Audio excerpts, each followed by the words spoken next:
Hi friends, நாளைக்கு மகாநதி சீரியலில் என்ன நடக்க போகுதுன்னு பார்க்கலாம். வாங்க வீடியோக்குள்ளே போகலாம். நம்ம சேனல் இன்னும் சப்ஸ்கிரைப் பண்ணாதவங்க சப்ஸ்கிரைப் பண்ணிக்கோங்க. விஜயோட சித்தி அவங்களுக்கு ஹெல்ப் பண்ண முடியாமல் அவங்கள தாட்டி விட்டதை நினச்சி வீட்டில் ரொம்ப ஃபீல் பண்ணிக்கிட்டே இருக்காங்க. நம்ம என்னதான் இருந்தாலும் நம்ம அக்கா இல்லாததுக்கு நம்ம தானே விஜயை பார்த்துக்கணும், சாட்சி சொல்ல போகலாமா அப்படின்னு யோசனை பண்ணிக்கிட்டு இருக்காங்க. ஆனால் அது வரைக்கும் காவேரியும் தாத்தாவும் சும்மா இருக்க முடியாது.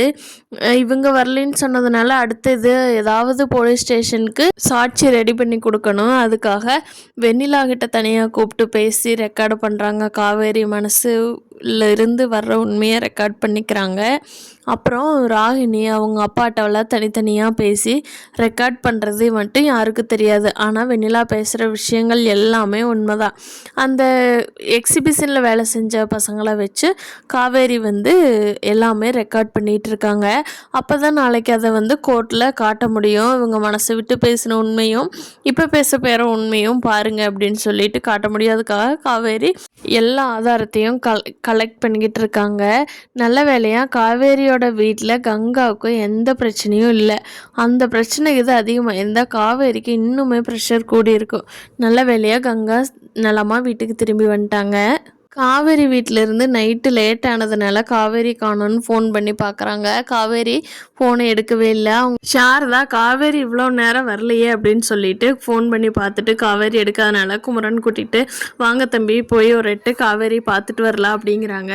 குமரனோட அம்மா இருந்துக்கிட்டு ஏண்டி இப்போ தான் கங்காவுக்கு ஹாஸ்பிட்டல் போயிட்டு வந்திருக்குது, வராமல் புருஷனை விட்டுப்பட்டு பொண்டாட்டி விட்டுப்பட்டு புருஷனை கூட்டிகிட்டு போறியா? அந்த பொண்ணு என்ன ஃபீல் பண்ண? அவள் ஏற்கனவே டிப்ரெஷனில் இருக்கிறான்னு தான் டாக்டர் சொல்லியிருக்காங்க. இதில் வேற இப்படியே உங்கள் வீட்டுக்கு வேலை செய்யவே சரியா போச்சு. என் பையன் வாடா நம்ம ஊருக்கு போயிடலாம் கங்கா கூட்டிகிட்டுன்னு சொன்னாலும் கேட்குறானா? அவனும் கேட்க மாட்டேங்கிறா அப்படிங்கிறாங்க. அதை கேட்ட சாரதாவுக்கு தம்பி வேண்டாம் தம்பி நீங்கள் இருங்க அப்படின்னு சொல்லிட்டு மறுபடியும் காவேரிக்கு ஃபோன் பண்ணி பார்க்குறாங்க. காவேரி எடுத்துட்றாங்க. இப்போது அம்மா கொஞ்சம் நேரம் தாம்மா வேலை, நான் முடிச்சுட்டு வந்துடுறேம்மா, நீ ஒன்றும் பயக்க வேண்டாம்மா அப்படின்னு சொல்லி காவேரி சாரதாட்ட சொல்லி சமாதானப்படுத்திடுறாங்க.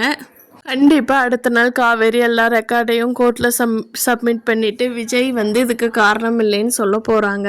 மனசு கேட்காம அவங்க சித்தியும் வாக்கு கொடுத்துட்டாங்கன்னா நல்லாயிருக்கும். இந்த வீடியோ பிடிச்சிருந்தா லைக் பண்ணிக்கோங்க. நீங்கள் என்ன நினைக்கிறீங்கன்னு கீழே கமெண்ட் பண்ணுங்கள். தேங்க்யூ.